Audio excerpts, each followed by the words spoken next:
ආයුබෝවන් සියලු සමීක්ෂණ වාර්තා නැවත නැවතත් තහවුරු කළ ශ්‍රී ලංකාවේ අංක 1 ප්‍රවෘත්ති ප්‍රකාශය.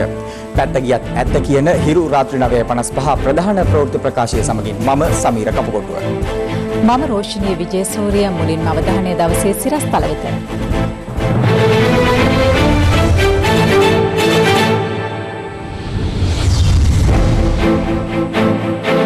යුදකනාවෙන් රටම ඒකාලෝක කළ හිරු ශ්‍රද්ධාපි වන්දනා පොසොන් මහා පින්කම. හෙට සිට රටපුරා ඇඳිරි නීතිය රාත්‍රී 11 සිට අලුයම 4 දක්වා පමණයි. මෙරට කොරෝනා ආසාදිතයින් 1801 දක්වා ඉහළට. රටට පැමිණෙන රාජතාන්ත්‍රිකයින්ටත් PCR පරීක්ෂණ අනිවාර්යයි. ඡන්ද රැස්වීමක උපරිමය 100යි. නම් ගම් සටහන් කර ගැනීමත් අනිවාර්යයි. ඡන්දය වෙනුවෙන් තවත් මාර්ගෝපදේශ රැසක්. ලෝක පරිසර දිනයේදා ගල්කිස්ස වෙරළ කසලින් පිරේ.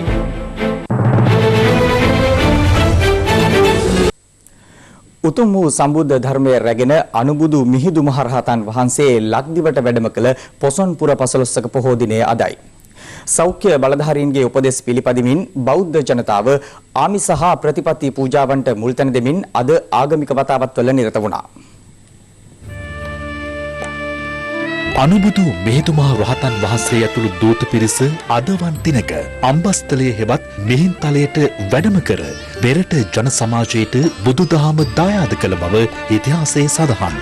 ඒ අනුව එවක මෙරට පාලකයාව සිටි දේවානම්පියතිස්ස රජ ප්‍රමුඛ මෙරට ජන සමාජය බෞද්ධාගමිකයින් බවට පත් වුණා. පොසොන්පුර 15ක පොහෝ දින මෙරටට බුදුදහම හිමිවීම හරහා භික්ෂු භික්ෂුණී උපාසක උපාසිකා යන සිව්වනක් පිරිසින් සමාජයේ පෝෂණය වීමත් සමාජ සංස්කෘතික පුනර්ජීවනයේ ඇතිවීමත් සිදු වුණා. කෙසේ වෙතත් COVID-19 වෛරස ව්‍යාප්තිය හේතුවෙන් සෞඛ්‍ය බලධාරීන්ගේ ඉල්ලීම අනුව සමාජ දුරස්ථභාවය ආරක්ෂා කරමින් ආගමික ස්ථානයන්හි ජනතාව ආගමික වතාවත්වල නිරත වූ අතර බොහෝමයක් පිරිස් සිය නිවෙස්වලට වී ආගමික වතාවත්වල නිරත වුණේ මෙලෙසින්. මේ අතර පොසොන් පොහෝ දිනය වෙනුවෙන් පණිවිඩයක් නිකුත් කරමින් ජනාධිපති ගෝඨාභය රාජපක්ෂ මහතා පෙන්වා දෙන්නේ මෙවර පොසොන් සමය සමාජය හා ජීවිතය දෙස තථාගත දහමට අනුගතව බැලීමට හා බුදුදහමේ ප්‍රභාව ලොවට හෙළි කිරීමට අවස්ථාව කර ගැනීම අනුබුදු මිහිඳු මාහිමියන්ට කළ හැකි වටිනාම උපහාරය බවයි. සෞභාග්‍යවත් දේශයක් කරා රට මෙහෙයවන්නේ අතීතයෙන් ලද අත්දැකීම් හා බුදුදහමෙන් ලද ආభాෂයට අනුගතව බවත් සැමට සාධාරණීය ඉටුවනුවේ ආධ්‍යාත්මික ගුණවගාවෙන් පරිපූර්ණ විනයකරුක හා සමෘද්ධිමත් සමාජයකින් බවත් ජනාධිපතිවරයා සිය පොසොන් දින පණිවිඩයෙන් පෙන්වා දෙනවා. මේ අතර අග්‍රාමාත්‍ය මහින්ද රාජපක්ෂ මහතාද පොසොන් පොහේ දිනය වෙනුවෙන් පණිවිඩයක් නිකුත් කරමින් පෙන්වා දෙන්නේ අපේ මුතුන් මිත්තන්ගේ සම් බස් නහර ඇට මිදුළු ඔස්සේ කිඳා බැස තිබූ ශ්‍රේෂ්ඨ දර්ශනය නිසා ඇලට දොලට ගහකොළට සතා සිව්පාවට නිරන්තරයෙන් ආදරය කරන හා ඒවා ආරක්ෂා කරන අනවිභවනීය ජාතියක් බිහි වී තිබූ බවයි. අද යම් තරමකට එයට පිටුපෑ නිසා මුළු ලෝකයටම නැවත වරක් ආපසු සිතා බැලීමට COVID-19 වසංගතය සුවිශේෂී පාඩමක් කියා දී ඇති බව අග්‍රාමාත්‍යවරයා සිය පණිවිඩය මගින් පෙන්වා දෙනවා. උතුම් පොසොන් පුන් පොහෝ දිනය වෙනුවෙන් හිරු මාධ්‍යජාලය සංවිධානය කළ හිරු ශ්‍රද්ධාභිවන්දනා අසදෘශ්‍ය මහා පුණ්‍ය කර්මය අද දවස පුරා බුත්තල යුදගනාව රාජමහා විහාරස්ථානයේදී ක්‍රියාත්මක වුණා. පොසොන් පුන් පොහොය නිමිති කරගනිමින් හිරු මාධ්‍යජාලය වාර්ෂිකව ක්‍රියාත්මක කරන හිරු ශාසන අවතරණ වැඩසටහන යටතේ මෙවර සම්බුද්ධ ශාසනය උදෙසා කුල දරුවන් 13 දෙනෙකු පූජා කෙරුණා. ඊට අමතරව නිවෙසේ සිට හිරු සමග එක් වූ සදහවතුන් වෙනුවෙන් හරවත් ආගමික වැඩසටහන් රැසක්ද සජීවීව විකාශය කෙරුණේ යුදගනාව රාජමහා විහාරස්ථානයේ සිටයි. හිරු ශ්‍රද්ධාභිවන්දනා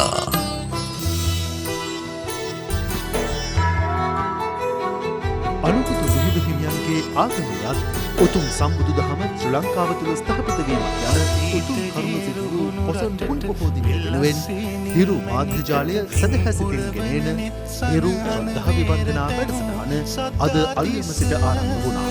ඒ දුටුගැමුණු මහරජතුමන් සිය යුද ජයග්‍රහණය උදෙසා අධිෂ්ඨාන පූජා පැවැත්වූ ඔහුගේ සොහොයුරු සද්ධාතිස්ස මහරජතුමන් විසින් ස්ථාපිත කරන ලද බුත්තල යුදගෙනාව රජමහා විහාරස්ථානයේ සිටයි. අප මේ කතා කරන මේ මොහොතේ රටේ පවතින වාතාවරණය හේතු කරගෙන පෙර වසරවලට සාපේක්ෂව යම් යම් සීමා සහිතවයි මෙවර හිරු ශ්‍රද්ධාභිවන්දනා වැඩසටහන අප ක්‍රියාත්මක කරන්නට සූදානම්. නිවසේ සිට හිරු සමග එක්වුණු සදහැවතුන් සීල සමාධියේ ඒකාත්මික කරමින් සිල් සමාදන් කරවීමේ වැඩසටහන අලුයම 5:30ට ආරම්භ කරනවා. උවැසියන් සිල් සමාදන් කරවීම සිදු කළේ යුදගනාව රජමහා විහාරාධිපති පූජ්‍ය ගල්ටැම්වත්තේ නන්දරතන හිමියන් විසින්. ඉමානි අට්ඨාංග සීලානි සමාදියාමි. සිල් සමාදන් කරවීමෙන් අනතුරුව උන්වහන්සේ අනුශාසනාවක්ද සිදු කළා. විශේෂයෙන්ම හිරු මාධ්‍ය ජාලයේ ගරු සභාපති රේනෝ සිල්වා මැතිතුමන්ගේ උදාරතර සංකල්පයක් අනුව නව බෞද්ධ පුනරුදය සමාජගත කරන්නට විශේෂයෙන්ම මේ පොසොන්පුර පසළොස්වක පොහොය අපිට ඊටාම සුවිශේෂී දිනයක් හැටියට සලකන්නට පුළුවන්. අනතුරුව නිවසේ සිට හිරු ටීවී සමගින් එක්ව සිල් සමාදන් වූ උපාසක උපාසිකාවන් වෙනුවෙන් ධර්මදේශනාව සිදු කළේ ශාස්ත්‍රපති පූජ්‍ය පිටිගල ධම්මවිනීත හිමියන් විසින්. සම්බුද්ධ ශාසනයේ චිරස්ථිතිය උදෙසා උතුම් පොසොන් පුන් පොහෝ දිනේදී හිරු මාධ්‍ය ජාලය සෑම වසරකදීම ක්‍රියාත්මක කරන කුලදරුවන් සසුනට පූජා කිරීමේ හිරු ශාසනාවතරණය වැඩසටහන මෙවරත් ක්‍රියාත්මක වුණා. හිරු මාධ්‍ය ජාලයේ සභාපති රේනෝ සිල්වා මහතාගේ උදාරතර සංකල්පයක් මත 8 වෙනි වරටත් ක්‍රියාත්මක කෙරුණු මෙම වැඩසටහන යටතේ මෙවර කුලදරුවන් 13 දෙනෙකු උතුම් සම්බුද්ධ ශාසනය උදෙසා පූජා කෙරුණා.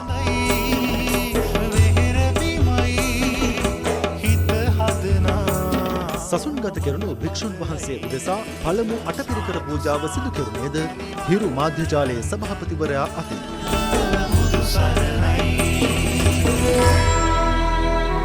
ගත වූ වසර 8 පුරාවටම හිරු ශාසනාවතරණය වැඩසටහන යටතේ මෙරට සම්බුදු සසුන වෙනුවෙන් කුලදරුවන් 93 දෙනෙකු පැවිදි වීමට ඇතුළත් කර තිබෙනවා.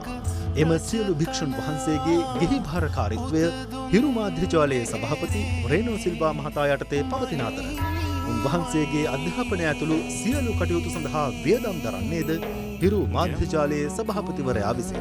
හිරු මාධ්‍ය ජාලයේ ගරු සභාපතිතුමන් භික්ෂූන් වහන්සේලා යම් ප්‍රමාණයක අඩුවක් තියෙන කාලවකවානුවක් තුල මෙවැනි පුණ්‍යක්‍රියාවන් සිද්ධ කරමින් දායකත්වයේ දැක්වීම සම්බුද්ධ ශාසනයට කරන ලොකුම ගෞරවයක් මෙන්ම පුද සත්කාරයක් හැටියට අපි දකිනවා. කුලදරුවන් පැවිදි කරමින් මේ සම්බුද්ධ ශාසනය තව වසර 2000 ගාණක් පවත්වාගෙන යන්නට ඔබ තුමන් පින්වන්ත වෙලා තිබෙනවා. එදා රජවරු සිද්ධ කරන්නට යෙදුන කාලයාගේ අවෑමෙන් අභාවයට ගියපු ශාසනික වශයෙන් මිලකරන්න බැරි මහා සේවාවක් තමයි අද හිරු මාධ්‍ය ජාලයේ සභාපතිතුමන් සිදු කරගෙන යන්නේ. ශාසනාවතරණයේ යටතේ වසර 8ක් යනකොට 100ක් අධික සාමණේරයන් වහන්සේලා ශාසනයට දායාද කරලා තිබෙනවා. මම හිතන්නේ සභාපතිතුමන්ගේ ජීවිතයේ සිද්ධ කළ මහා පින්කම් අතරේ තියෙන වටිනම සහ ඊ타ත්ම ඉහළම පින්කම තමයි මේක කියලා. ග්‍රාමීය මට්ටමින් කුල දරුවන් සොයාගෙන ඇවිල්ලා මේ ශාසනයට ඇතුළත් කරලා මේ කරන කටයුත්ත ශාසනික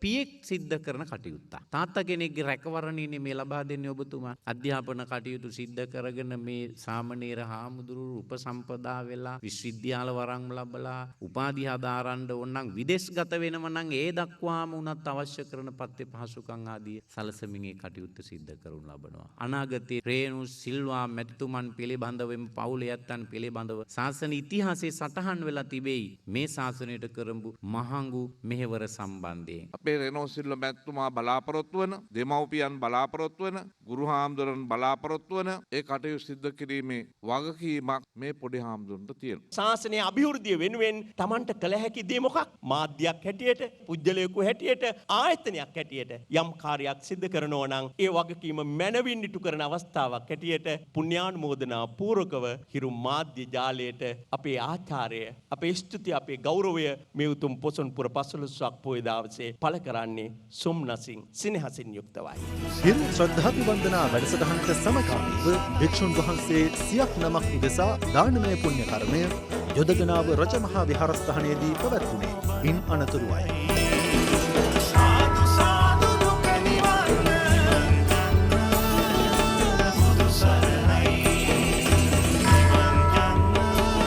මතක ඇති පසුගිය කාලේ මුහුදු මහා විහාරය පිළිබඳව එතුමාණන්ගේ CIA හරහා අපේ රටේ ජනතාවට අපේ රටේ වගකී යුත්තන්ට ඒ වගකීම අත්හරින්න බැරි විදිහට ඉදිරිපත් කරලා දීලා මුහුදු මහා විහාරය අද බේරලා දෙන්න එතුමාණන්ට පුළුවන්කම ලැබුණා. අද අනුරාධපුරයේ තිබෙන ජයශ්‍රී මහා බෝධිරාජාණන් වහන්සේ අරුණට පස්සේ අපේ ලංකාවේ තිබෙන වටිනාම පූජනීය වස්තුව තමයි අෂ්ටබලරුව බෝධිරාජාණන් වහන්සේ. ඒ අෂ්ටබලරුව බෝධිරාජාණන් වහන්සේ පිහිටලා තිබෙන්නේ කතරගම. උන්වහන්සේට පසුගිය කාලේ ඉතාමත් වටිනා ආවරණයක් අපේ රෙනෝ සිල්වා මෙතුමන්ගේ දායකත්වය අතර ලබා දුන්නා. හෙට දිනේදී සම්පූර්ණ කරලා විවෘත කරන්න බලාපොරොත්තු වෙනවා. උතුම් පොසොන් පුන් පොහෝ දිනය පුරා හිරු සමග ඒකාත්මික වෙමින් නිවසේ සිට පිළිපස් සමාදන් වූ උවැසියන් වෙනුවෙන් කාලීන ධර්ම සාකච්ඡාමය වැඩසටහනක් ඉන් අනතුරුව පැවැත්වුණේ විද්වත් මඩුල්ලක සහභාගීත්වයෙන්.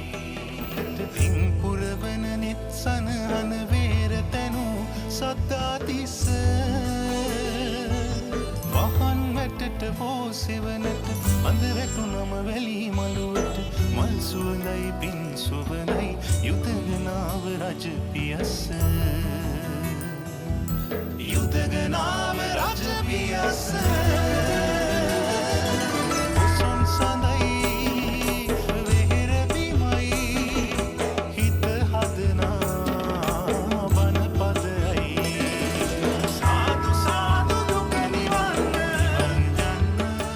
දවස පුරා හිරු ශ්‍රද්ධාභිවන්දනා වැඩසටහන ක්‍රියාත්මක කෙරුණු බුත්තල යොදගනාව රජමහා විහාරස්ථානය වෙත හිරු මාධ්‍යජාලයේ සභාපති රේනෝ සිල්වා මහතා විසින් සමාධි බුද්ධ ප්‍රතිමා වහන්සේ පූජා කෙරුණේ පස්වරු මහානාග රජතනා පුදදුන් වෙහෙරේ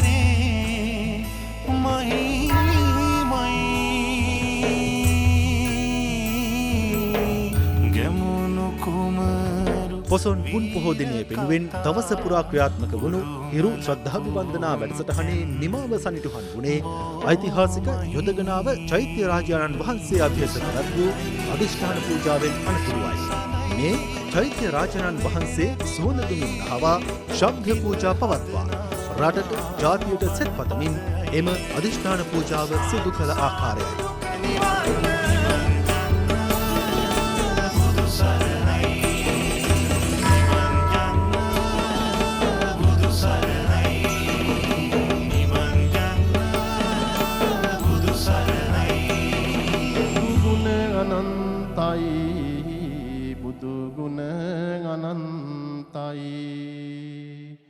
බුදු ගුණ අනන්ත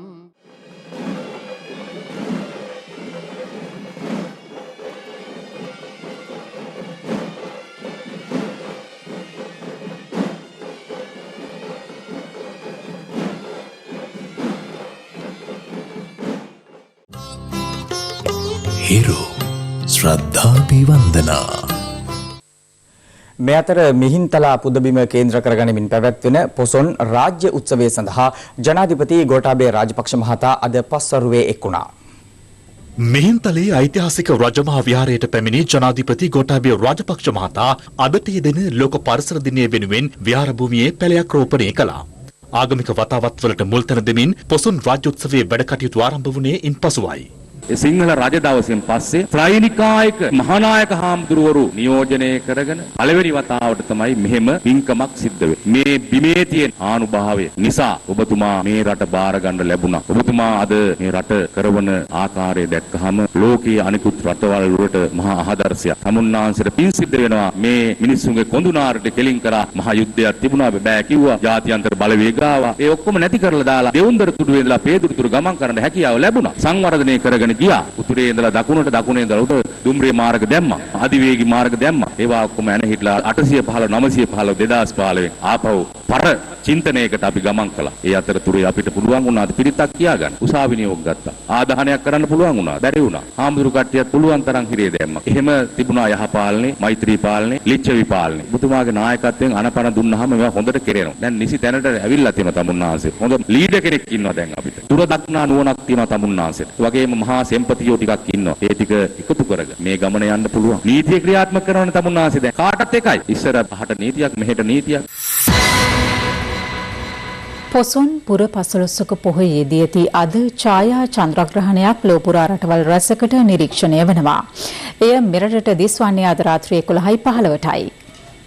සූර්යයා පෘථුවිය සහ චන්ද්‍රයා එකම රේඛාවක පිහිටමින් සඳ වෙත පතිත වන හිරු රැස් පෘථුවියෙන් මුවාවීම මෙලෙස ඡායා චන්ද්‍රග්‍රහණයක් ඇතිවීමට හේතු වනවා. පූර්ණ හෝ අර්ධ චන්ද්‍රග්‍රහණයකදී මෙන් ඡායා චන්ද්‍රග්‍රහණයකදී සඳ සෙවණැල්ලකින් වැසී නොයන නිසා චන්ද්‍රයාගේ දීප්තිය අඩුවෙන් දැකගත හැකි බවයි කොළඹ විශ්වවිද්‍යාලයේ භෞතික විද්‍යා හා අභ්‍යවකාශ විද්‍යා ඒකකයේ අධ්‍යක්ෂ මහාචාර්ය චන්දන ජයරත්න මහතා සඳහන් කළේ. රාත්‍රියේ 11:15ට මේ ඡායා චන්ද්‍රග්‍රහණය ආරම්භ වෙලා ඒ අවසාන වෙනවා 6 වෙනිදා අලුයම 2:34ට. ඒ පැය 3කට වැඩි කාලයක් තියෙන මේ ඡායා චන්ද්‍රග්‍රහණය වෙන ග්‍රහණ වගේ ඡාපයකින් වැහිලා කළුවට පෙනෙන්නේ නැහැ. හේතුව පෘථුවියේ අඩාදුරු ඡායාව හරහා තමයි මේ චන්ද්‍රය ගමන් කරන්නේ මේ වෙලාවට. ඒ නිසා චන්ද්‍රයාගේ දීප්ති අඩුවීමක් දකින්න පුළුවන්කම ලැබෙනවා. 6 වෙනිදා අලුයම 12:54ට තමයි උපරිම අවස්ථාවේ මේ වෙලාවේදී හොඳට මේකේ දීප්ති අඩුව දැක ගන්න පුළුවන්. දැන් මේ ග්‍රහණය ඇතිවන්න හේතුව සූර්යයාගේ වටේ පෘථිවිය ගමන් කරනවා.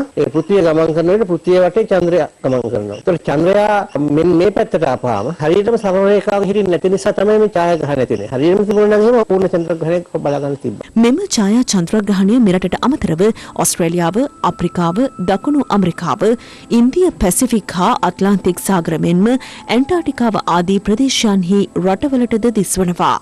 මේක විශේෂ ජාතිය චන්ද්‍රග්‍රහණය ස්ට්‍රෝබෙරි ඡායා චන්ද්‍රග්‍රහණය කියලා කියනවා. ඒකට හේතුව උතුරු ඇමරිකානු රටවල ස්ට්‍රෝබෙරි පළතුර වවන කාලේ මේ කාලේ. ඒ නිසා ඒකට නම දාලා තියෙනවා. ඉදිරි මහමැතිවරණයේ ඉලක්ක කර පැවැත්වෙන මහජන රැස්වීම සඳහා සහභාගී විය හැකි උපරිම පිරිස 100ක් බවට සෞඛ්‍ය අමාත්‍යාංශය මැතිවරණ කොමිෂන් සභාව වෙත ඉදිරිපත් කළ මාර්ගෝපදේශ මාලාවෙන් දැනුම් දී තිබෙනවා. කෙසේ වෙතත් මැතිවරණ කොමිෂන් සභාවේ සභාපති මහින්ද දේශප්‍රිය මහතා සඳහන් කළේ දිස්ත්‍රික්කයක එක් රැස්වීමක් සඳහා හෝ 500 දෙනෙකු සහභාගී කරවා ගැනීමට දේශපාලන පක්ෂවලින් ඉල්ලීම් ලැබී ඇති බවයි. දවසේ පුවත සෞඛ්‍ය අමාත්‍යාංශ මැතිවරණ කොමිෂන් සභාව වෙත ලබා දී තිබෙන මාර්ගෝපදේශ මාලාව ප්‍රධාන මාර්තුකා 7කින් සමන්විතයි. ඒ යටතේ පළමුව අවධානය යොමු කර ඇත්තේ මැතිවරණයට පෙර ජනතාව දිස්ත්‍රික් අතර ගමන් කිරීම පිළිබඳවයි. සේවා ස්ථානවල සිට සිය ගම්බිම් කරා ජනතාව පිටත්ව යාම රෝගය සම්ප්‍රේෂණය කිරීමේ අවදානමක් මතු කරවන බව සෞඛ්‍ය අමාත්‍යාංශය පෙන්වා දෙනවා. ඒ අනුව පොලිසිය, ත්‍රිවිධ හමුදාව සහ විශාල සේවකීන් සංඛ්‍යාවක් ඇති රජයේ මෙන්ම පෞද්ගලික අංශයේ ආයතන සඳහා තැපැල් ඡන්ද ප්‍රකාශ කිරීම හෝ කල්තියා ඡන්දය ප්‍රකාශ කිරීම වැනි ක්‍රම සංවිධානය කළ හැකි නම් එය රෝග සම්ප්‍රේෂණය අවම කිරීමට ඉවහල් වන බව සෞඛ්‍ය අමාත්‍යාංශය පෙන්වා දෙනවා. මැතිවරණ රාජකාරී සඳහා නිලධාරීන් කැඳවීමේදී COVID-19 නිරෝධායනය සහ පසු නිරෝධායනයේ යටතේ සිටින පුද්ගලයන් කැඳවිය නොහැකි. මැතිවරණ ප්‍රචාරක රැස්වීම සම්බන්ධයෙන්ද උපදෙස් මෙම මාර්ගෝපදේශ මාලාවේ ඇතුළත්. ඒ අනුව මුද්‍රිත සහ විද්‍යුත් මාධ්‍ය විශේෂයෙන් භාවිත කිරීමෙන් රෝගී සඳහා නිරාවරණය වීම අවම වන අතර ජන රැස්වීම අවම කිරීමද ඔවුන්ගේ තවත් නිර්දේශයක්. ප්‍රචාරක රැස්වීම සඳහා සහභාගී වන පිරිස 100කට සීමා විය යුතු බවත් රැස්වීම ආරම්භ කිරීමට දින 3කට පෙර ඒ බව ප්‍රදේශයේ මහජන සෞඛ්‍ය පරීක්ෂකවරයා වෙත දැනුම් දිය යුතු බවත් එහි සඳහන්. එසේම රැස්වීමට සහභාගී වන සෑම අයෙකුම මුහුණු ආවරණ පැළඳිය යුතු අතර ආසන අතර මීටරයක පරතරයක් තිබිය යුතුයි. රැස්වීම් වලදී අත්පත්‍රිකා බෙදා හැරීමෙන් වැළකීම සුදුසු වන අතර පැය 3ක උපරිමයකට සීමා විය යුතුයි. එම රැස්වීම සඳහා සහභාගී වන සෑම පුද්ගලයෙකුගේම නම්, ලිපින, දුරකථන අංක සංවිධායකවරයා විසින් ලබාගත යුතු වනවා. නිවස වෙත ගොස් ප්‍රචාරණ කටයුතු සිදු කිරීමේදී වරකට යන පිරිස තිදෙනෙකුට සීමා විය යුතු අතර ඒ සෑම අයෙකුම මුඛ ආවරණ පැළඳීම අනිවාර්ය වනවා. එහෙත් ඔවුන්ට නිවෙස් වලට ඇතුළු වීම සඳහා සෞඛ්‍ය අමාත්‍යාංශය නිර්දේශ කර නැහැ. එමෙන්ම මැතිවරණ කාර්යාල ගණන විවෘතව තබන වේලාවන් කාර්යාලයක රැඳී සිටින පිරිස සීමා කිරීමටත් උපරිම පියවර ගත යුතු බව සෞඛ්‍ය අමාත්‍යාංශය පෙන්වා දෙනවා. තැපැල් සහ සාමාන්‍ය ඡන්ද ප්‍රකාශ කිරීමේදී සියලුම නිලධාරීන් සහ ඡන්දදායකයින් මුහුණු ආවරණ පැළඳ සිටිය යුතු අතර ඡන්දය ප්‍රකාශ කිරීමට පෙර දෑත් පිරිසිදු කර ගැනීමේ පහසුකම් පහසුකම් සපයා තිබිය යුතුයි. ඡන්දදායකයින්ට ඇතුළුවීමට සහ පිටවීමට වෙන්වෙන් දොරටු පවතින ලෙසට මැතිවරණ ශාලාව සකස් කළ යුතුයි. අනන්‍යතාව පරීක්ෂා කිරීමේදී ස්පර්ශ කිරීමක් සිදු නොවිය යුතු අතර එහිදී හැඳුනුම්පත පෙන්වන ලෙස ඡන්දදායකයාගෙන් ඉල්ලා සිටිය හැකියි. යම් හේකින් හැඳුනුම්පත ස්පර්ශ කළහොත් නිලධාරියා වහා දෑත් පිරිසිදු කරගත යුතුයි. ඇඟිලි සලකුණු කිරීමේදී මේසයට අත නොතබා සලකුණු කරන ඇඟිල්ල අනෙක් අතින් අල්ලාගෙන සිටින ලෙස ඡන්දදායකයාගෙන් ඉල්ලා සිටීමට නිලධාරීන්ට උපදෙස් ලබා දී තිබෙනවා. වර්ණ ගැන්වීම සඳහා කොටන් බඩ් වැනි යමක් භාවිත කළ හැකි අතර ඡන්දදායකයාගෙන් ඡන්දදායකයාට එය ඉවත් කළ යුතු වනවා.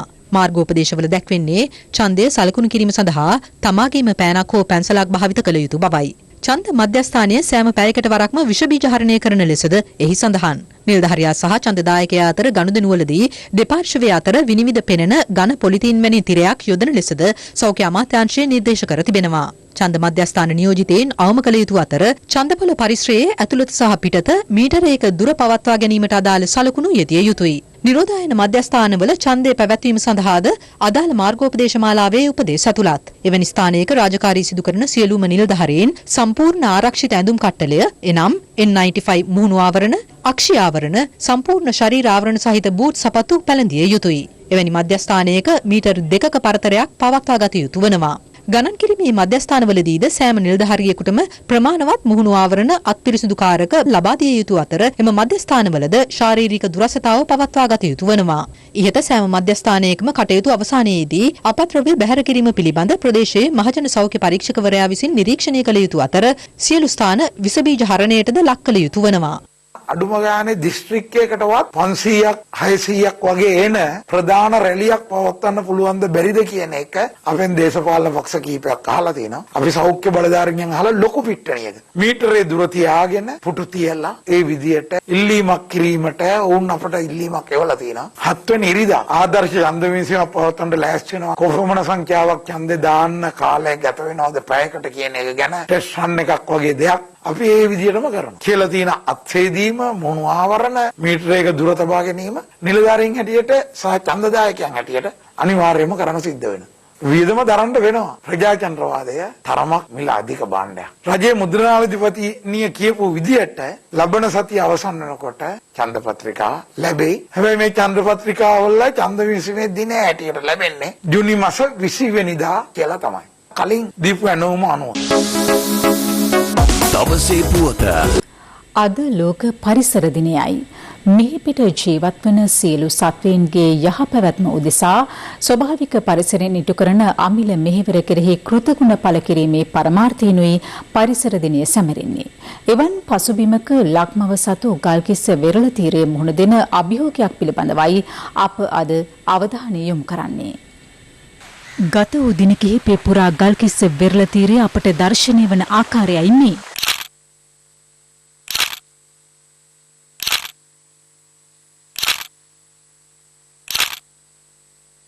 වෙරළ තීරයේ පුරා විසිරී තිබෙන්නේ මිනිසාගේ නොහික්මුණු කල්ක්‍රියාවන් හේතුවෙන් ගොඩ ගැසී ඇති ස්වභාවිකව විනාශ නොවන ප්ලාස්ටික් අපද්‍රව්‍යයි.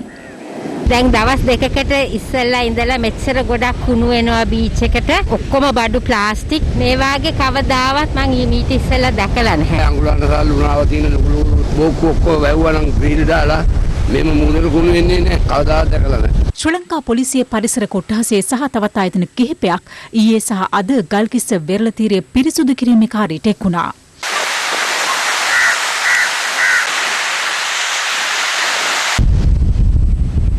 අද පස්වරුවේ වන අරණ පරිසර සංවිධානයේ ප්‍රවෘත්ති සාකච්ඡාවක් කැඳවා තිබුණේ ගල්කිස්ස වෙරළ තීරය සම්බන්ධයෙන්. ඉතිහාසයේ කිසිම දවසක සිද්ධ වුණ නැති ආකාරයට මේ ගල්කිස්ස වෙරළට ඊයේ පාන්දර විශාල කුණු කන්දරාවක් ගහගෙන ඇවිල්ලා තියෙනවා. සාමාන්‍යයෙන් කාලයක් තිස්සේ මේක මුහුදේ තිබුණා නම් මේ විදිහට නෙමෙයි මේ බෑග් එක තියෙන්නේ. මේකේ නිෂ්පාදිත වර්ෂය 2020 5/14. දැන් මේ වගේ 2020 3 වෙනි මාසේ 2024 වෙනි මාසේ සංවිධානාත්මක ක්‍රමවේදකින් මොරටුව, රත්මලාන, අඟුලාන ඒ පැත්තෙන් කුණු දැම්ම කියන අපිට සැකයක් තියෙනවා. මෙතර ගල්කිස්ස වෙරළ තීරයේ රුපියල් කෝටි 89ක වේදමින් ක්‍රියාත්මක වූ කෘත්‍රිම වැලි පෝෂණ ව්‍යාපෘතිය අසාර්ථක බවට පසුගිය දිනවල විවිධ පාර්ශ්ව චෝදනා එල්ල කළා. කෙසේ වුවත් අදාළ ව්‍යාපෘතිය සාර්ථක බවත් ඉන් වෙරළ ඛාදනයක් සිදු නොවන බවත් වෙරළ සංරක්ෂණ දෙපාර්තමේන්තුව ප්‍රවෘත්ති සාකච්ඡාවක් පවත්වමින් පසුගිය පළවෙනිදා ප්‍රකාශ කළා. පෙරළ කාදන තත්ත්වයක් ඇති වෙලා තියෙනවා කියලා විශාල ප්‍රචාරයක් ගෙනියනවා. නමුත් ඒක ඇත්ත තත්ත්වේ නෙවෙයි. මේ ව්‍යාපෘතිය සාර්ථක ව්‍යාපෘතිය. පරිසරවේදී නීතිඥ ජගත් ගුණවර්ධන මහතා පැවසුවේ බෙරළ සංරක්ෂණ දෙපාර්තමේන්තුවේ අධ්‍යක්ෂ ජෙනරාල්වරයා අත්නෝමතික ලෙස බලය උපයෝගී කරගනිමින් කටයුතු කරන බවයි. වෙරළ කලාපය කියන්නේ විශේෂයෙන් සංවේදී කලාපය. ඒතකොට සාමාන්‍ය නීතියටත් වැඩිය දැඩි ලෙස නීතිය ක්‍රියාත්මක විය යුතුව තියෙන පරිසරයක් තුළ සාමාන්‍ය නීතියට වැඩිය ලිහිල් තත්ත්වයක් ක්‍රියාත්මක කිරීමේ අභිමතානුසාරී බලයක් යම්කිසි නිලධාරියෙක් අතේ තියෙන එකම මම දකින්නේ වරද. COVID-19 ආසාදිතව ප්‍රතිකාර ලැබූ තවත් 19 දෙනෙකු පූර්ණ සුවය ලබා රෝහල් වලින් අද පිටව යාමත් සමග පූර්ණ සුවය ලැබූ මුළු ගණන 858 දක්වා ඉහළ ගියා. අද දිනේ ආසාදිතයන් සිව් දෙනෙක් වාර්තා වූ අතර ඔවුන්ගෙන් දෙදෙනෙක් බංග්ලාදේශයේ සිට මෙරටට පැමිණි අය වන අතර අනෙක් ආසාදිතයන් දෙදෙනා නාවික හමුදා සමාජිකයන්. ඒ අනුව මෙරටින් වාර්තා වන සමස්ත ආසාදිතයන් ගණන 1801ක්.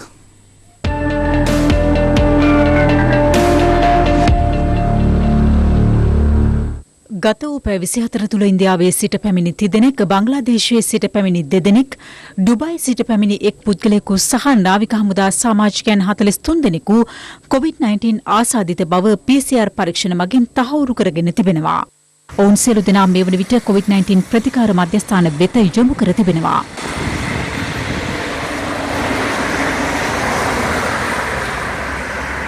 වෛරසය ආසාදනය ප්‍රතිකාර ලැබූ 858 දෙනෙකු මේ වන විට පූර්ණ සුවය ලබා නිවෙස් වෙත පිටව ගොස් තිබෙනවා. තවදුරටත් රෝහල්ගතව ප්‍රතිකාර ලබන COVID-19 ආසාදිතයින් ගණන 931ක්. මේ වන විට වෛරසය ආසාදිත මුළු නාවික හමුදා සමාජිකයන් ගණන 844ක් වන අතර ඉන් 443 දෙනෙකුම පූර්ණ වශයෙන් සුව වී අවසන්.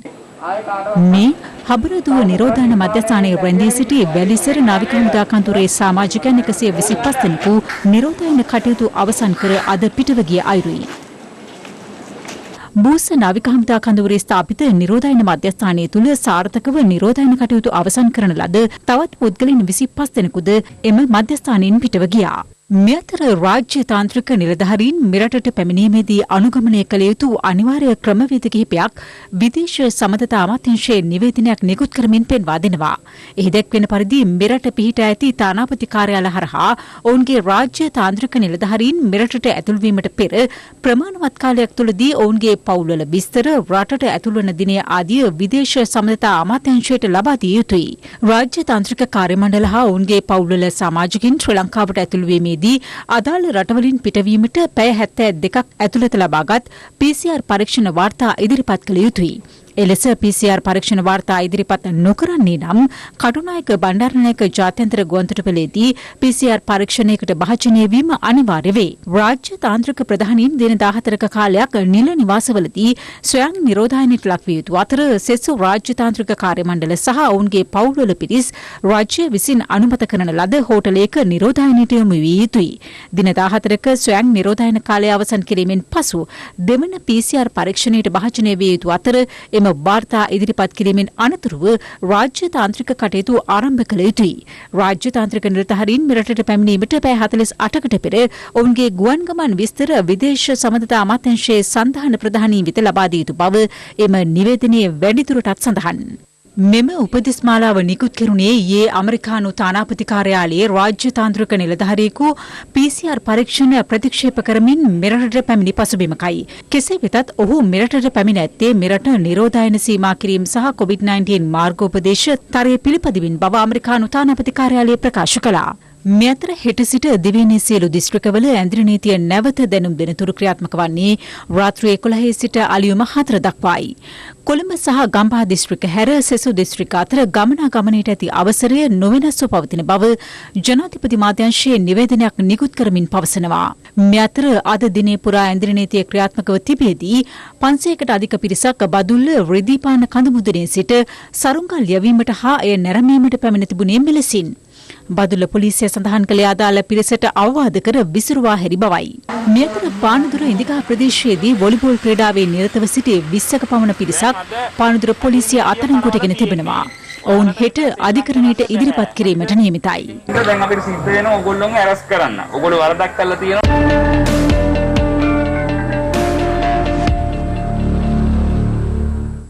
පසුගියදා කුරුණෑගල මාවතකම ප්‍රදේශයෙන් හඳුනාගත් කහතිත් පළඟටි උවදුර අද වන විට දිවයිනේ දිස්ත්‍රික්ක 5කට ව්‍යාප්ත වී ඇති බව කෘෂිකර්ම දෙපාර්තමේන්තුව පවසනවා. මේ අතර කහතිත් පළඟටියා අද අත්තනගල ප්‍රදේශයෙන්ද වාර්තා වුණා. මේ මාස අවසන් දින කිහිපය තුළ ප්‍රථමයෙන් කුරුණෑගල මාවතගම ෆ්‍රැන්සිස්ක වත්ත ප්‍රදේශයේ වගාපෙම් ආශ්‍රිතව සුළු වශයෙන් දක්නට ලැබුණු මෙම පළඟැටි විශේෂ දින කිහිපයක් තුළ ශීඝ්‍ර ව්‍යාප්තියක් පෙන්නුම් කළා. ඉන් දින දෙකකට පසු ජූනි මාස 2 වෙනිදා කෑගල්ල දිස්ත්‍රික්කයේ මාවනෙල්ල ප්‍රදේශයෙන්ද මෙම පළඟැටියන් දක්නට ලැබුණා. සෑම වසරකම පිටින් පිට පළගෙටි හානිය අපට වාර්තා වුණා. නමුත් මේ පාර දිස්ත්‍රික්කයේ පුරාවට පැතිරලා වැඩි ගහනයක් දක්නට ලැබෙනවා. දැන්ට අපි යාන්ත්‍රික ක්‍රම මගින් සතා මර්ධනය කිරීම ආරම්භ කරලා තියෙනවා. ඊයේ මෙම කහතිත් පළඟැටියා හම්බන්තොට දිස්ත්‍රික්කයේ වලස්මුල්ල ගොවිජන බල ප්‍රදේශයේ නැදුන් කැටිය හේන ප්‍රදේශයෙන් සහ කෑගල්ල දිස්ත්‍රික්කයේ දරණියගල ප්‍රදේශයෙන්ද වාර්තා වුණා. මේ අතර කෘෂිකර්ම අමාත්‍ය චමල් රාජපක්ෂ මහතා පළඟැටි උවතුර පැතිරී ඇති වලස්මුල්ල නැදුන් කැටිය හේන ප්‍රදේශයේ ඊයේ පසරුවේ නිරීක්ෂණයක නිරත වුණා. මේ අතර අද කහතිත් පළඟැටියා අත්තනගල්ල ප්‍රදේශයෙන්ද වාර්තා වුණා. කෙසේ වෙතත් කෘෂිකර්ම දෙපාර්තමේන්තුවේ බීජ සහතික කිරීම හා පැලැටි සංරක්ෂණ අධ්‍යක්ෂ ජේ.කේ හෙට්ටිආරච්චි මහත්මිය සඳහන් කළේ මෙම පළඟැටි උවතුර පාලනය කිරීම සඳහා අවශ්‍ය පියවර ගෙන ඇති බවයි. කලින් ලොකු ගහනයක් පැතිරිලා තිබ්බා. දැනට වාර්තා වෙන නම් ගොඩ පාලනය කරමින් යනවා. ඇත්තටම ඔක කලිනුත් වාර්තා වෙලා තියෙන තත්ත්වයක්. නමුත් මෙච්චර ගහනයක් ඉඳලා නැහැ. මේ සතා ජීවන චක්‍රය බැලුවොත් ඉතාම පහසුවෙන් පාලනය කරන්න පුළුවන් සතෙක්. මෙම පළඟැටියන් වගාව තුලදී හඳුනාගත් විගස ගොවියන් සිදු කළ යුත්තේ කුමක්ද?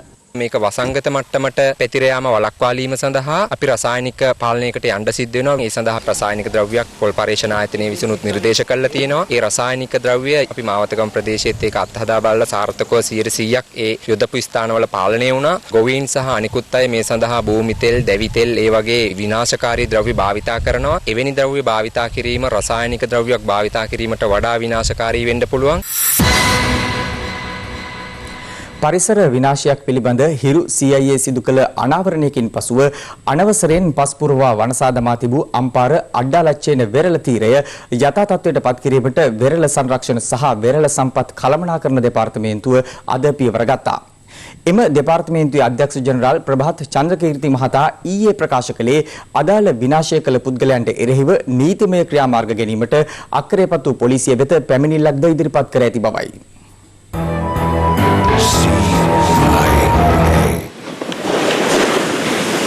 නැගිනහිර පළාතට අයත් සුන්දර වෙරළ තීරයක් වන අම්පාර අඩ්ඩාරච්චේන වෙරළ මේ මාස පළමුවෙනිදා කිසියම් පිරිසක් පස්පුරවා විනාශ කර තිබුණා.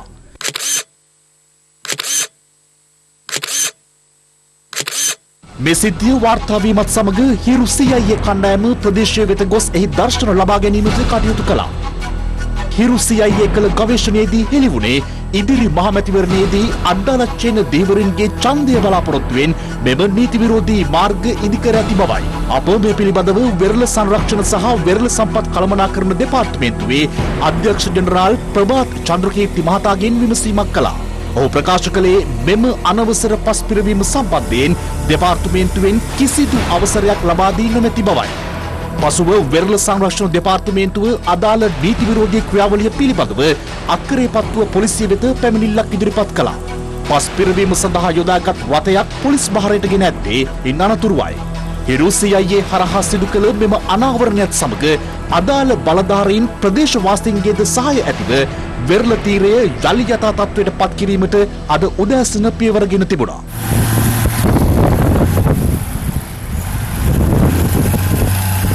මහමූදේ සංගම තියෙනවනේ. ඒ සංගම තිබිච්ච සල්ලි දාලා තමයි මේකේ දැම්මේ. දැන් දාලා අන්තිමේ මේකේ මහා ප්‍රශ්නයක් වුණා. පස් දානකොට දැන් වෙරළ සංරක්ෂණයේ මොකක් හරි ලියකියවිල්ලක් ගත්තද? කියන්නේ ඒ සම්බන්ධය අපි දන්නේ නැහැ. ඒ වාගේ සම්බන්ධය දන්නවා නම් මේකේ මේ තුරට යන්නේ. හිරු CIA හරහා අනාවරණය කළ අඩ්ඩාලච්චේන වෙරළ තීරයට සිදු කර තිබූ විනාශය සකසාලීමට බලධාරීන් වහා පියවර ගැනීම සතුටට කරුණා.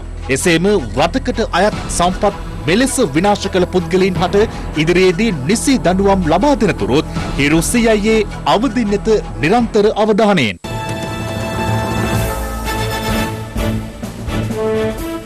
දේශපාලඥයන් කලින් කලට දෙන ඉටු නොවන පොරොන්දු හේතුවෙන් අසරණ වන්නේ එම පොරොන්දුවලට රැවටෙන ජනතාවයි.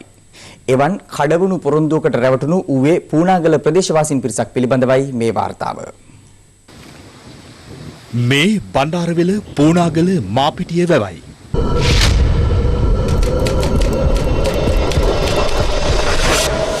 මෙම වැව සංවර්ධනය කිරීම සඳහා එවක වාරිමාර්ග අමාත්‍ය නිමල් සිරිපාල්ද සිල්වා මහතා උත්සව ශ්‍රීයෙන් පළමු පස්පිඩැල්ල කපන අයුරුයි මේ.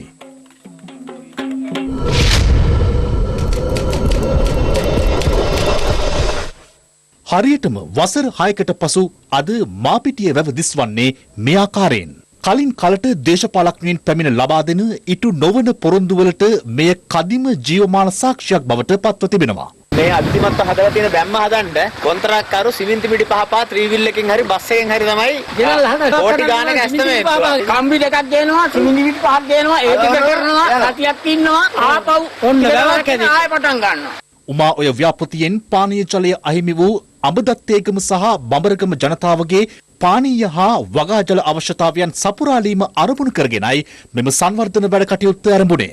කෙසේ වෙතත් ඉබි ගමනේ සිදු කෙරුණු සංවර්ධන ව්‍යාපෘතිය අදටත් අවසන් වී නැහැ. ප්‍රදේශවාසීන්ට ලබා දුන් බලාපොරොත්තුද ඒ සමගින් සිහිනයක් බවට පත්වෙමින් තිබෙනවා. පවුල් 397ක් ජීවත් වෙන මේ කින්දිගගේ ඉස්මත්තෙන් ගන්න මේ පොඩි වතුර පාඩ. අද බීමටවත් ජලය නැති මට්ටමකටම අමතකයම පත් වෙලා තියෙනවා. මේ තියෙන මාත සොරව මේ දැන් පේනවනේ මේ කල් වැදිලා තියෙනවා. මේ පිටතර විනාශයක් කරනකම් බලා හිටිය බලදාරන්ගේ ඇස් යොමු වෙන්නේ නැත්තේ. දැන් අර ඉදිරියෙන් පේන්නේ අර කෙසෙල් හදන තියෙන දසවැදින ඔක්කොම වැව ඇතුලේ තියෙන ඉඩම්. මේවා දැනට මේ තේක්කෙනා බලහත්කාරයෙන් අල්ලගෙන වගා කරනවා. දැන් මේ අයින් කරේ නැත්නම් ඉදිරියේදී මේකට ප්‍රශ්නයක් ඇති වෙනවා අපි. වගාකරුවන් අයින් කරගන්න විශාල පරිශ්‍රමයක් යොදලා අපිට වන්දිච්ච වන්නේ.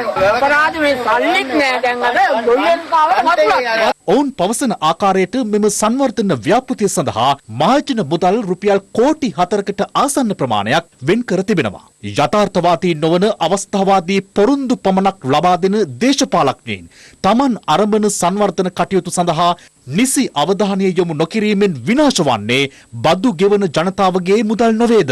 අදටත් ජලය නොමැතිව දුක් විඳින මේ ජනතාවට සාධාරණය ඉටුවන තෙක් හිරු ප්‍රවෘත්ති අවධානයෙන්. ආනමඩුව කරඹෑව දෙවපිට විහාරයේ වත්මන් තත්වයේ පිළිබඳව සොයා බලා ලබන සඳුදා වන විට පිළියම් යොදන ලෙස අග්‍රාමාත්‍ය මහින්ද රාජපක්ෂ මහතා පුරාවිද්‍යා අධ්‍යක්ෂ ජෙනරාල්වරයාට උපදෙස් ලබා දී තිබෙනවා. විහාරය සම්බන්ධයෙන් හිරු ටීවී මධ්‍යහන පුවත් ඔස්සේ විකාශය කළ පුවතට වහාම අවධානය යොමු කරමිනුයි අග්‍රාමාත්‍යවරයා මෙම උපදෙස් ලබා දී තිබෙන්නේ. ටැම්පිට විහාර සම්ප්‍රදායට අනුගත වී ඉදි වූ ආනමඩුව ශ්‍රී සුදර්ශනාරාමය ප්‍රචලිතව ඇත්තේ කරඹෑව දැවපිට විහාරය ලෙසින්. පොළොවෙන් උඩට අඩි 3.5ක් පමණ එසවුණු ගල් කුළුණු මත ඉදිබුණු ලෑලි වේදිකාවක් මත මෙම විහාරය ඉදිකර ඇති අතර එහි සිවිලිම මහනුවර යුගයේ චිත්‍ර කර්මයන්ගෙන් විචිත්‍රවත් කොට තිබෙනවා. සියවස් 2කට වඩා පැරණි මෙම විහාරය මහනුවර යුගයේ සිතුවම් සහ ප්‍රතිමාවලින්ද සමන්විතයි. වයඹ පළාතේ පිහිටා ඇති පෞරාණික වටිනාකමින් ඉහළම ටැම්පිට විහාරය ලෙසත් මෙය සැලකෙනවා. කෙසේ වෙතත් ඓතිහාසික වටිනාකමකින් යුත් කරඹෑව දැවපිට විහාරය අද වන විට පත්ව ඇත්තේ ඛේදනීය තත්වයකටයි. උරුමය රැකිය යුතු බලධාරීන්ගේ නිසි අවධානය යොමු නොවීමෙන් විහාරගේ සංවර්ධන කටයුතු සිදු කර ගැනීමට නොහැකි වී ඇති බවයි විහාරාධිපති හිමියන් පවසන්නේ. විශ්වවිද්‍යාලවල පුරාවිද්‍යාව හදාරන ශිෂ්‍ය ශිෂ්‍යාවෝ ඇවිල්ලා මෙහි පුරාවිද්‍යා කටයුතු හැදෑරීම් කටයුතු කරනවා. පුරාවිද්‍යා දෙපාර්තමේන්තුවේ නිලධාරි මහත්වරුත් සමහර වෙලාවලට ඇවිල්ලා බලා හදාගෙන යනවා. සංරක්ෂණය කරගන්න මෑත කාලේ ඒගොල්ලන්ට දැනුම් දුන්නාපුවාම පුරාවිද්‍යා දෙපාර්තමේන්තුවෙන් ඇවිල්ලා වහලේ සංරක්ෂණය කරලා තියෙනවා. ඒත් මේ විහාරයේ ඇතුලේ වියන දුර්වල තත්ත්වයට පත් වෙලා තියෙනවා. කැඩිලා බිඳලා ගිහින් තියෙනවා. පිළිමත් ඒ වගේ. ඒවා පුපුරලා කැඩිලා ගිහින් තියෙනවා. විරූප තත්ත්වයට පත් වෙලා තියෙනවා. මේක ආරක්ෂා කර ගැනීම සඳහා සංරක්ෂණ කටයුතු කරලා දීලා නැහැ. කෙසේ වෙතත් මේ සම්බන්ධයෙන් අද හිරු මධ්‍යහන ප්‍රවෘත්ති විකාශය ඔස්සේ ගෙන ආ වාර්තාව වෙත අග්‍රාමාත්‍ය මහින්ද රාජපක්ෂ මහතාගේ කඩිනම් අවධානය යොමුව තිබෙනවා.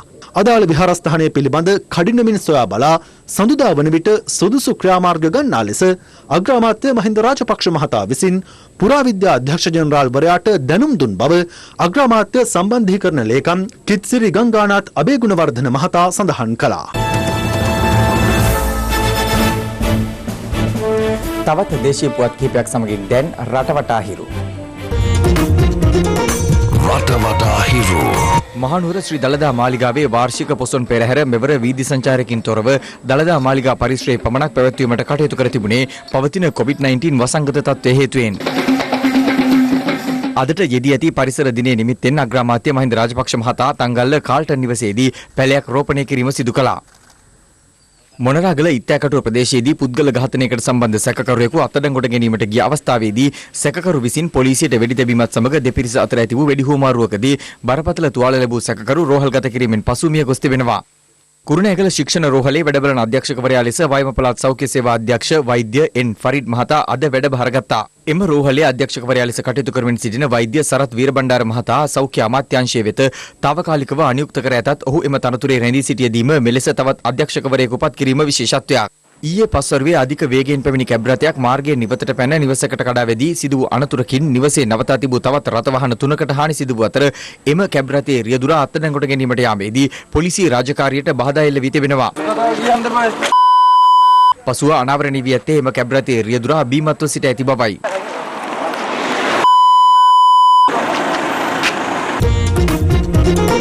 රටවටා හිරු දැන් ලෝවට අහිරු.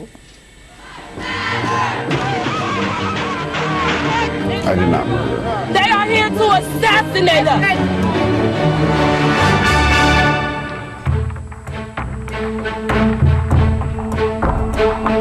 අමරිකාවේ ශීඝ්‍රයෙන් ව්‍යාප්තව යන COVID-19 අවධානමද නොතකමින් වර්ගවාදයට එරෙහිව සිදු කරන විරෝධතා මේ වන විට එරට නගර රැසක මෙන්ම ලොව පුරාද ශීඝ්‍රයෙන් ව්‍යාප්ත වී තිබෙනවා. මිනෙසෝටාහි සුදු ජාතික පොලිස් නිලධාරියෙක් ජෝර්ජ් ෆ්ලොයිඩ් නැමැති කළු ජාතික පුද්ගලයා පසුගිය 25 වනදා අමානුෂික අන්දමින් පාදෙන් ගෙල සිර කර මරා දැමූ අතර 13% තරම් සුළුතරයක් වන අමරිකාවේ කළු ජාතිකින් ඊට එරෙහිව සිය හඬ අවදි කරමින් වීදි බැස්සා. අකණ්ඩව 11 වන දිනටත් ක්‍රියාත්මක උද්ඝෝෂණ සඳහා සුදු ජාතිකයින්ගේද සහාය මේ වන විට හිමි වී තිබෙනවා. අමරිකාවේ සෙනෙට් සභිකයින්ද ඝාතනයට ලක් වූ ජෝර්ජ් ෆ්ලොයිඩ් සඳහා ගෞරවය පළ කිරීමට මෙලෙසෙක් වී සිටියා. මේ වන විට බ්‍රූක්ලින් නගරයේද මෙලෙස දැවැන්ත උද්ඝෝෂණ ක්‍රියාත්මක අතර ජෝර්ජ් ෆ්ලොයිඩ් ඝාතනයට ලක් වූ ඉරියව්ව නිරූපණය කරමින් උද්ඝෝෂකයින් මෙලෙස සිය විරෝධය පළ කළා. විරෝධතාවන්ට මැද වූ කළු ජාතික දියණියකට ඇමරිකානු පොලිස් නිලධාරියෙක් බිය නොවී සිටින ලෙසට කරන ප්‍රකාශයක් ජාත්‍යන්තරයේ දැඩි අවධානයට ලක් වී තිබෙනවා. ඝාතනය සම්බන්ධයෙන් නිලධාරීන් අත්අඩංගුවට ගැනීමට පියවර ගැනීමත් සමග ඇතැම් ප්‍රදේශවල සාමකාමී උද්ඝෝෂණ පැවැත්වුණේ මේ අයුරින්. කෙසේ වෙතත් මිනෙසෝටා උද්ඝෝෂණ තවමත් දැඩි ප්‍රචණ්ඩකාරී ස්වරූපයක් ගෙන තිබෙනවා. විශාල ජනකායක විරෝධතාවන්ට සහාය පළ කරමින් එක්රැස්වීම හේතුවෙන් මිනෙසෝටා ආණ්ඩුකරවරයා උද්ඝෝෂකයින් හට කොවිඩ් පරීක්ෂණ සිදු කර ගැනීම අනිවාර්ය කිරීමට පියවර ගත්තා. මෙතර නිව්යෝර්ක්හි ක්‍රියාත්මක විරෝධතා අතරතුර ඇමරිකානු පොලිස් නිලධාරියෙක් මහලු පුද්ගලයෙකු තල්ලු කරන අයුරු දැක්වෙන වීඩියෝවක් විදෙස් මාධ්‍ය වාර්තා කරනවා. බිම ඇද වැටුණු එම පුද්ගලයාගේ හිස ප්‍රදේශයෙන් රුධිරය ගලා යන අයුරු මෙලෙස දක්නට ලැබුණා. අදාළ සිදුවීම සම්බන්ධයෙන් පොලිස් නිලධාරීන් දෙදෙනෙකුගේ සේවය අත්හිටවීමට පියවර ගෙන ඇති බවයි විදෙස් මාධ්‍ය වාර්තා කළේ. මෙතර විරෝධතාවල නිරත වන පුද්ගලයන් ත්‍රස්තවාදීන් ලෙස හැඳින්වීමට ඇමරිකානු ජනාධිපතිවරයා පියවර ගෙන තිබෙනවා. කෙසේ වෙතත් ට්‍රම්ප්ගේ බාල දියණිය වන ටිෆනි ට්‍රම්ප් කළු ජාතිකින් වෙනුවෙන් යුක්ති ඉෂ්ට කිරීම සඳහා සිය හඬ අවදි කර කියා සිටියේ ඝාතනයට ලක් වූ ජෝර්ජ් ෆ්ලොයිඩ් වෙනුවෙන් සාධාරණයක් ඉෂ්ට විය යුතු බවයි. හිරු රාත්‍රී 9:55 ප්‍රධාන ප්‍රවෘත්ති ප්‍රකාශය මින් නිමාවට පත් වෙනවා. පැත්තක් නොගත් ඇත්ත දැනගැනීමේ අයිතිය තවදුරටත් තහවුරු කර ගන්නට ඔබේ ජංගම දුරකථන ජාලය අනුතරේ දිස්වන පරිදි හිරු ප්‍රවෘත්ති SMS සේවාව සක්‍රිය කරගන්න. අපි යලි හමුවන්නේ හෙට 11:55 මධ්‍යහ්න ප්‍රවෘත්ති සමගින්. සුබ රාත්‍රියක්.